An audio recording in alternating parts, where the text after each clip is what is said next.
Olá, eu sou André de Azevedo e você está a partir de agora com o programa Ponto de Vista. Hoje conversando sobre a Europa, crise, perspectivas e influência. Seja muito bem-vindo. E de modo especial quero acolher os meus convidados, que foram selecionados pela produção para brilhantar esse debate aqui. O professor Eiji Tanaka, que é mestre em História da Educação e é professor da Unipar. O professor Vicente Gasparini, que é economista, mestre em Engenharia da Produção e também professor da Unipar.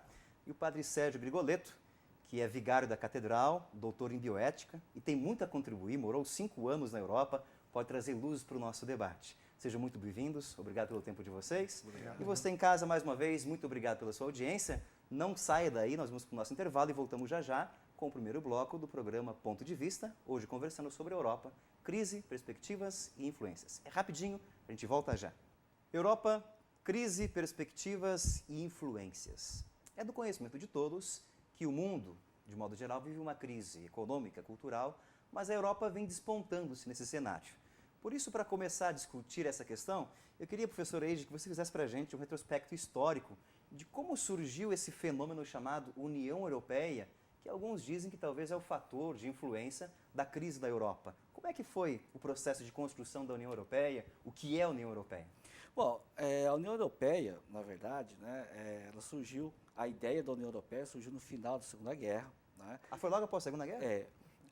Quando Alemanha e França tentavam assegurar, né, uma espécie de uma paz permanente entre os dois países. Né?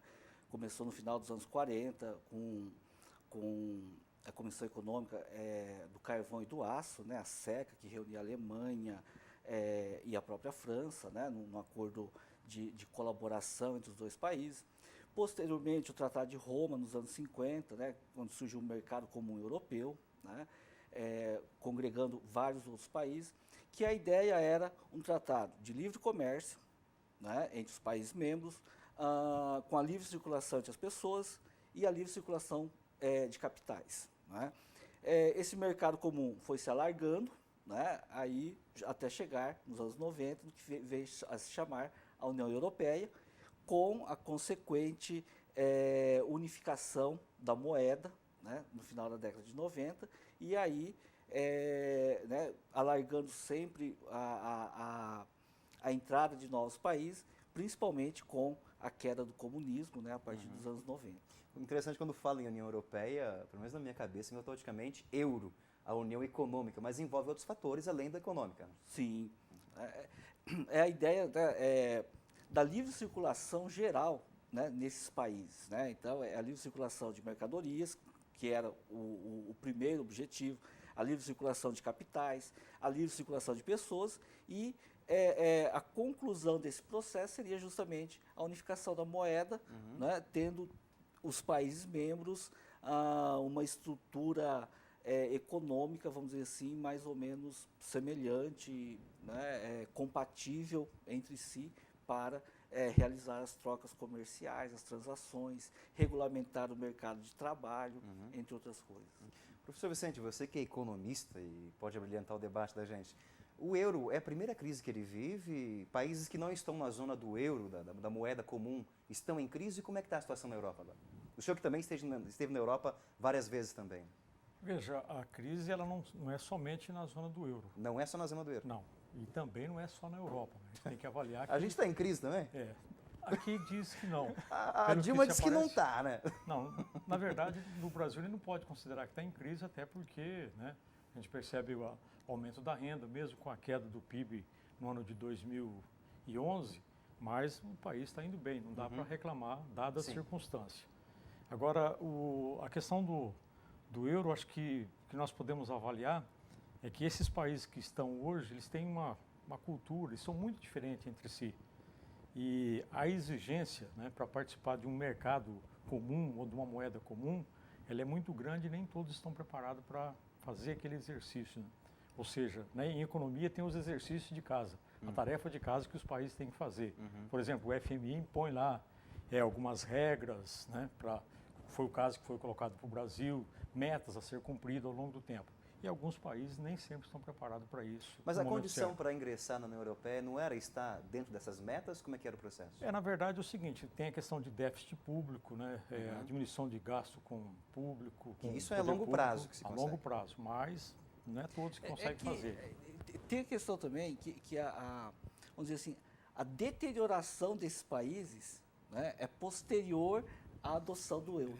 Né? Então, consequência. Então, para entrar na União Europeia, esses países fizeram todo um regime, vamos dizer assim, nas suas contas públicas, nos seus déficits, né, na taxa de inflação. Que era a condição para entrar. Que era a pré-condição para entrar.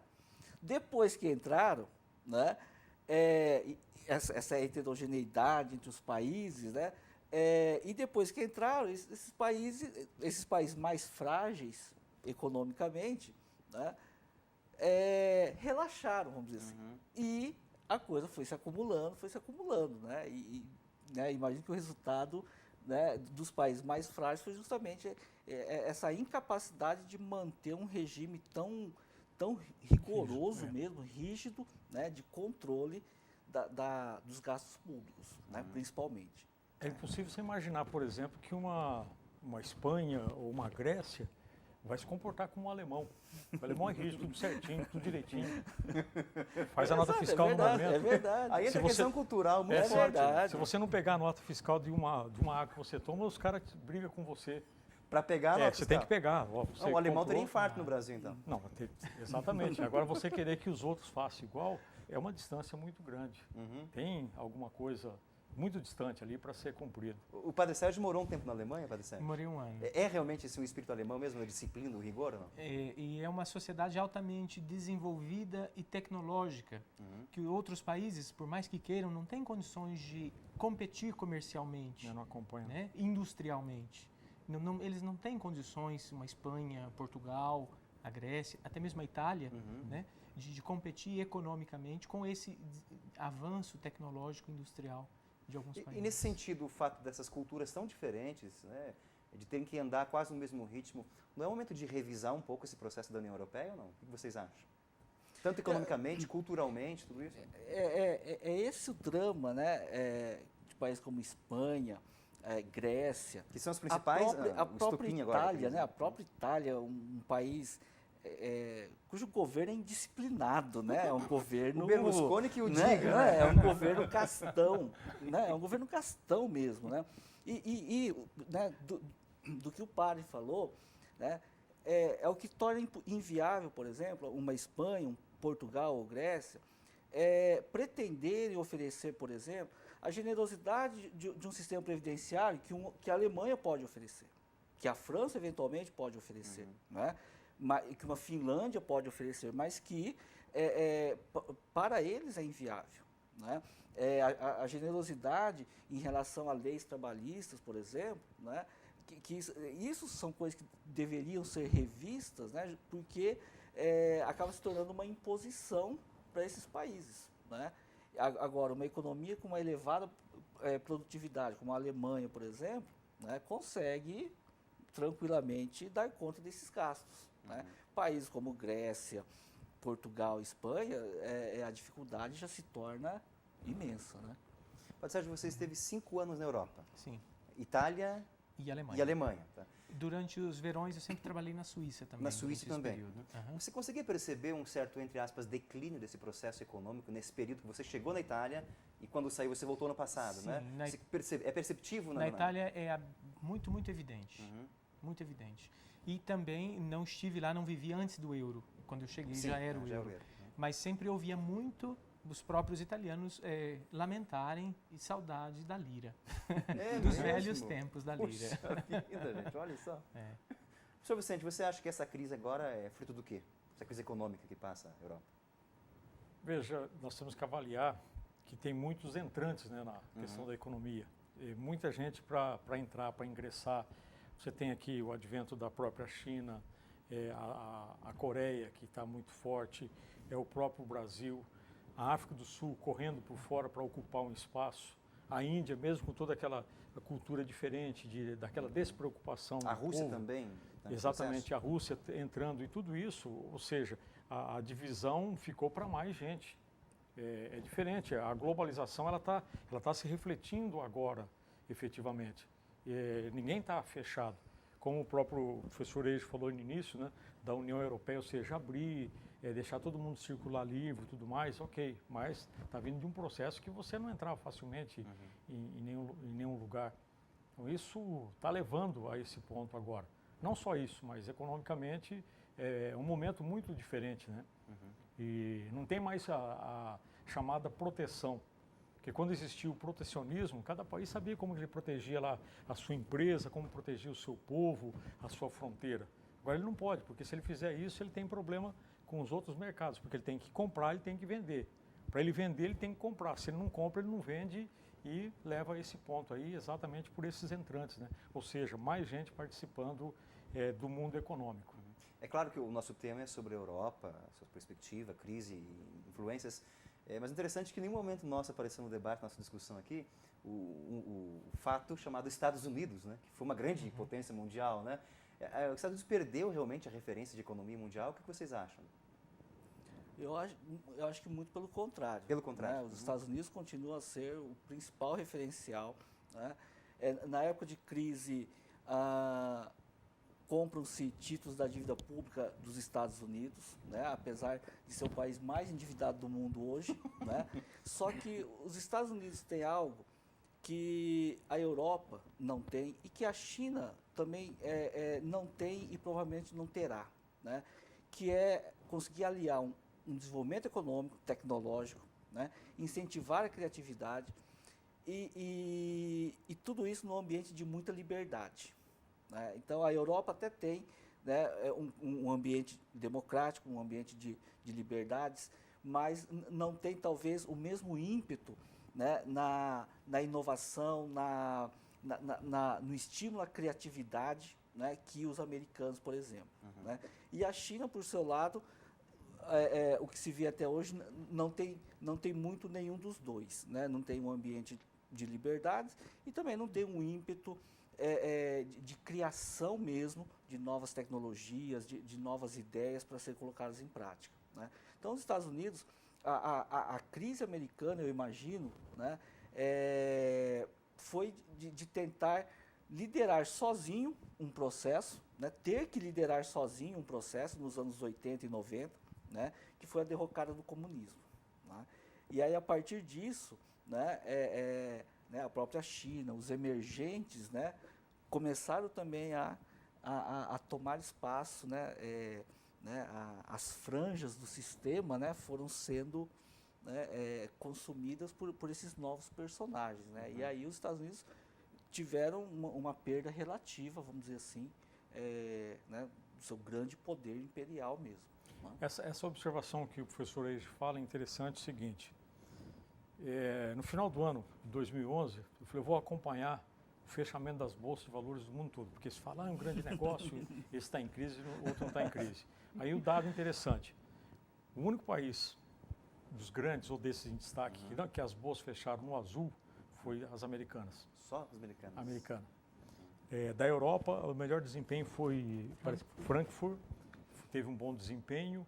E aí, Milão, na Itália, foi um fracasso. Da Grécia, não vamos nem falar, porque se aquilo lá é verdade... É falar grego, né? Se aquele número que apareceu lá é verdade, é extremamente complicado. Madrid também. Aí fica o detalhe. Como que os americanos, se ele é o centro, o alvo, como é que eles conseguiram fechar em azul? Interessante isso, ou seja, foi onde não teve crise na Bolsa Americana em 2011. É um dado a ser pensado. O professor Eixo tocou na questão do espírito americano, né, de democracia, de liberdade, iniciativa, né?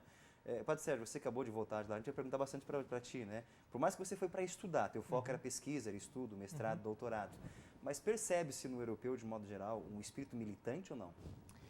Sim, se percebe muito um grande fechamento. Fechamento. Porque junto com essa mobilidade social, com a migração dentro desses diversos países que compõem a comunidade europeia, também vêm muitos migrantes de outros países fora, em busca de uma melhor situação de vida. E isso causa muitos problemas sociais. Por exemplo, Roma, no período que eu estava lá, alguns bairros de classe bem popular, tinham problemas, por exemplo, na pré-escola, porque existiam mais crianças estrangeiras do que crianças italianas. Então, algumas famílias, alguns grupos de italianos, né, se revoltavam um pouco como, vamos dizer assim, essa invasão de estrangeiros que estão dominando. É invasão, né, de bárbaros agora. Exato, né? E é importante destacar também que a maioria desses povos que migraram, que estão migrando ali, muitos são do Islã, que tem uma grande quantidade de filhos, né? Então, quando o europeu tem uma taxa de natalidade muito baixa, em alguns países é quase vizinho ao zero, né? Alguns povos de outras culturas, principalmente os que são da religião muçulmana, têm um número muito grande de filhos, né? Então isso causa uma mudança no panorama social também. Dentro de poucos anos, por exemplo, ali na Alemanha, a região onde eu vivia, próximo à Colônia, tem alguns bairros que são eminentemente turcos. Você sai na rua, tudo é escrito em turco, as pessoas falam turco nas ruas, os comerciantes atendem tudo em turco, você está praticamente na Turquia, né? E isso, é claro, junto com uma série de outros problemas, né? Baixa escolaridade, baixa capacitação também para emprego, né? Vão trazendo agravantes sociais muito grandes. E aí as culturas locais vão se ressentindo, vão se fechando também, vão se tornando um pouco que aversas, né, a essa migração. Isso causa também no migrante um certo fechamento. Como ele encontra um ambiente hostil, eles acabam se fechando também em grupos, em guetos, em bairros, né? E isso dificulta muito a integração. O livre acesso parece que criou um processo de livre fechamento também. Exato. Né? Mas a gente vai com essa informação para o nosso primeiro intervalo, depois a gente volta já conversando um pouquinho sobre a Europa, suas perspectivas, crises, sobre o momento atual. Não sai daí rapidinho, voltamos já com o programa Ponto de Vista. Você está novamente com o programa Ponto de Vista, hoje conversando sobre a Europa. Olha, Sérgio, eu vou te pôr contra a parede agora. Você é padre, representante de uma instituição milenar, Igreja Católica, estudou em Roma, e você citou no bloco anterior essa questão dessa, entre aspas, invasão islâmica muçulmana. Como é que a Igreja Católica da Europa, de modo específico o Vaticano, analisa essa questão? Olha, não posso te dizer como o Vaticano analisa. Não, tá certo. Me desculpe, né? Eu não estou capacitado para fazer essa análise para você. Mas pelo ambiente que eu vivi, que eu senti, é uma grande preocupação, né, promover a integração das diversas culturas. Algum tempo atrás, 3 anos atrás mais ou menos, houve uma série de dificuldades em relação aos crucifixos na Itália, né? Os crucifixos presentes nas instituições públicas, porque muitos membros de outras igrejas, não só estrangeiros, mas também italianos, reivindicavam, né, que se retirasse os crucifixos das instituições porque o Estado é laico. E aí, então, a igreja, claro, se levantou porque, segundo a igreja, a Europa é profundamente cristã, de raízes culturais cristãs, né? Então, além de ser um símbolo religioso, é uma questão cultural. Então, a retirada desses crucifixos, de alguns monumentos religiosos também, seria uma agressão às próprias raízes culturais da Europa, não apenas da Itália, né? Que falar de Europa é complicado, né? É falar do coração da história, né, professor? Tudo está envolto ali, as questões culturais, a religião, a religiosidade, né? E o Islã, que é o diferente, né? Que talvez não tenha participado dessa visão eurocêntrica, né? Ele pode ser visto como uma invasão ou não?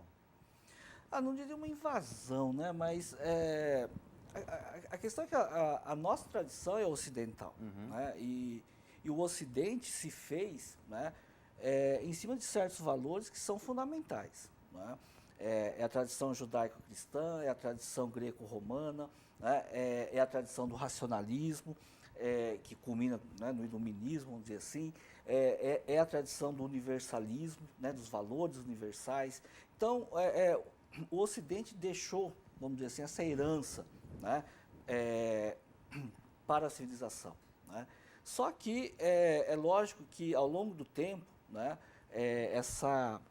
esse deslocamento populacional, né, principalmente dos árabes, né, da população islâmica, vamos dizer assim, trouxe alguns desconfortos, vamos dizer assim, né, para ambos os lados, né? E o que eu imagino que faltou realmente, né, tem faltado, tanto nos países da Europa, como nos Estados Unidos, com relação aos espanhóis, né, é uma política efetiva mesmo de integração, né? De colocar alguns valores em evidência, né? A questão da liberdade, da democracia, da universalidade, né? Dos valores culturais do Ocidente, né? E frisar mesmo que preservar uma cultura, né, não impede que ela possa se integrar a uma outra cultura. Né? Então, o Ocidente não impõe os seus valores, né? Ele nunca foi impositivo nesse sentido, né? Mas, pelo contrário, o Ocidente sempre recebeu, né, toda uma cultura, uma carga cultural muito grande, né, desde a Idade Média, né, a invasão dos árabes na Europa, por exemplo, né, o Ocidente sempre esteve aberto, né, a todas essas influências culturais religiosas. Né? Mas o que eu acredito que esteja pecando mesmo é essa completa ausência mesmo de uma política integradora. Pelo contrário, né, as próprias políticas governamentais, indiretamente, elas são segregacionistas. Elas segregam ao invés de integrar essas culturas. O senhor falou de valores universais que são a base da construção do mundo ocidental, que provém também da tradição judaico-cristã, greco-romana. Exatamente. Né? Mas me parece que hoje, atualmente, existe um certo vetor relativista, né? Tanto moral como de filosófico, econômico. Como é que se conjuga isso na Europa? O professor esteve lá presente também, Paris Sérgio, né? Como é que é conjugada essa questão de uma busca de um universal, de valores universais, mas também de questões relativas, né? Como é que fica o relativismo na Europa? Bem, do ponto de vista religioso, eu acho que mais do que um relativismo, na Europa já em muitos países se vive o indiferentismo. Indiferentismo? Indiferentismo. Tanto faz como tanto fez. Que diferença tem o indiferentismo com o relativismo, padre? O relativismo, eu acredito que seja assim, onde as várias correntes religiosas são vistas como o mesmo peso, né? Vamos dizer assim, mas com um peso importante. E já o indiferentismo não, é a ausência de valor, né? É como algo sem valor, etéreo, algo que não influi. Como diz aquela música, né? Vida leva, eu deixo a vida me levar, né? Vamos indo, né? Etc.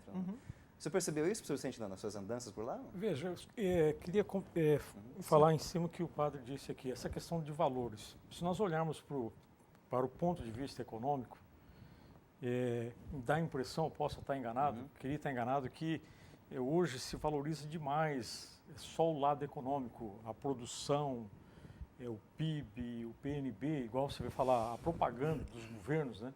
Inclusive no Brasil, qual foi o PIB? Tem um monte de outras coisas que está sendo deixado ao lado. Isso eu tenho uma preocupação, enquanto professor, eu me preocupo com isso. E as outras coisas, como que estão ficando?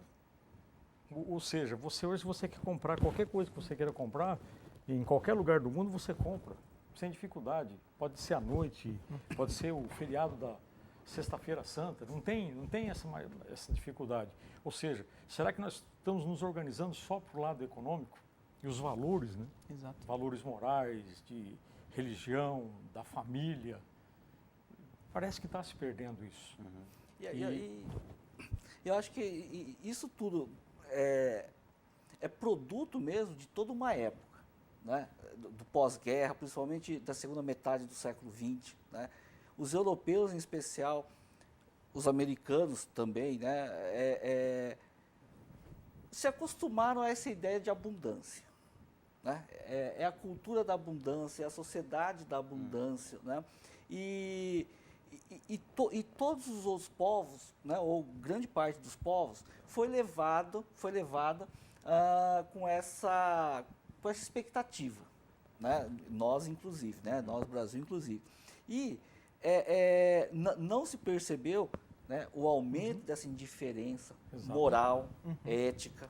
Né? Não se percebeu isso. Né? Não se percebeu que essa abundância também é limitada, ela tem um limite, né? É o que os gregos estão vendo, é o que os espanhóis estão vendo. E nisso tudo, o que se perdeu? Eu imagino que se perdeu, né, aquilo que pode ser mesmo uma cultura do sacrifício. Né? Ou seja, se viveram de forma abundante no passado, alguém tem que pagar essa conta. Né? Ou antes ou depois. Por que economizar agora? Né? Ou antes ou depois. Então, veja, se a Alemanha pode gozar de um padrão de vida elevadíssimo, isso se deve ao sacrifício de toda uma geração do pós-Segunda Guerra Mundial. Né? Eu cito o exemplo, por exemplo, do Japão, por exemplo, que é um outro país que se reconstruiu no pós-guerra e faz 20 anos que o Japão está em crise. 20 anos? Faz 20 anos que a economia não cresce, né? A taxa de emprego não se altera significativamente, mas é um país o quê? Que acumulou muita riqueza, né? É um país que está queimando gordura até hoje, faz 20 anos, né? E não perdeu ainda, não chegou a sentir de forma dramática, vamos dizer assim, né, essa crise. Mas por quê? Porque, quer queira, quer não, existe uma cultura do sacrifício, né, no sentido de que alguém tem que pagar a conta. Entre novamente Não? a questão cultural que nós falávamos dos alemães, Sem que são dúvida organizados, nenhuma, disciplina, sem dúvida nenhuma. gira em torno Né? disso. Sem dúvida nenhuma. Mas o fator econômico aqui eu vejo também como algo não simplesmente importante, que influi, mas algo quase que determinante. Determinante. Principalmente nos conflitos sociais. Por exemplo, eu trabalhei várias vezes durante o verão na Suíça, e a Suíça é composta quase na metade da sua população de estrangeiros, e convivem na mais perfeita harmonia. Não existe nenhum tipo de problema de conflito social, porque o estrangeiro que está ali tem condições de realmente integrar no mercado de trabalho, de ter, né, umas condições melhores de vida, digamos, que o estrangeiro que muitas vezes chega migrante até ilegal nas barcaças ali, né, no sul da Itália, ou como os haitianos agora aqui no Brasil através da Amazônia, né? Então, esse tipo de estrangeiro, quando ele tem condições de se integrar economicamente no ambiente onde ele vai viver, ele não causa um grande impacto. Né? Infelizmente, é o que a gente percebe hoje, não apenas de pessoas vindas de fora da Europa, mas também de alguns países do leste europeu que vivem, né, numa situação econômica muito difícil. As populações são quase que forçadas a migrarem, e ali onde chegam, coitados, pela sua incapacidade, né, falta de preparo técnico, não conseguem integrar o mercado de trabalho, e aí vem uma cascata, né, de consequências Mais que uma sociais. integração cultural, uma integração econômica. Econômica, exato. Gente, o nosso tempo, infelizmente, acabou. A conversa está muito boa, muito boa mesmo. A gente tem que conversar com a produção para criar mais uns 3, 4 blocos para a gente discutir aqui. O tema é muito interessante porque condiz ou reflete a situação na América do Sul, no caso do Brasil mesmo. Obrigado. Não sei se alguém tem mais alguma perspectiva final para encerrar. Tranquilo? Podemos fechar? Não, eu gostaria só de destacar a beleza de ser brasileiro. De ser brasileiro. Porque a gente vive aqui numa diversidade cultural muito grande também, com realidades sociais, econômicas, culturais, religiosas tão grandes, e vivemos em harmonia. Muito bom. Talvez este seja o grande trunfo brasileiro para a gente ensinar, né? Trabalhar essa questão dessa cultura da diversidade. Mas obrigado pelo tempo de vocês, pela sabedoria de vocês, pelas palavras, pela partilha.